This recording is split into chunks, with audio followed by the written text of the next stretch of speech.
Robot surgery નથી કરતો, કદાચ એમની અંદર એ દ્રઢતાનો પણ અભાવ છે એ આપણને ઓપરેશનના આગલા દિવસે ખબર પડી જાય છે. રોબોટ સર્જરી નથી કરતો, સમજો, કોઈ રોબોટ સર્જરી નથી કરતો, સર્જરી સર્જન જ કરે છે.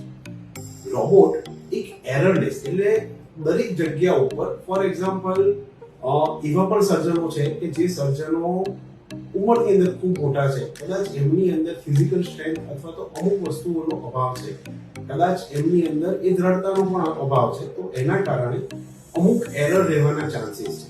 રોબોટની મદદથી આપણે ઓપરેશનના આગલા દિવસે એ પ્લાનિંગ કરી શકીએ છીએ કે કયા પ્રકારનો ઘૂંટણ આની અંદર બેસશે, કઈ સાઈઝનો ઘૂંટણ આની અંદર બેસશે, કઈ સાઈઝનું આની અંદર વચ્ચેની ગાડી બેસશે અને કયા પ્રકારનો પગ ઓપરેશન પછી થશે એ આપણને ઓપરેશનના આગલા દિવસે ખબર પડી જાય છે 3D મોડેલની મદદથી.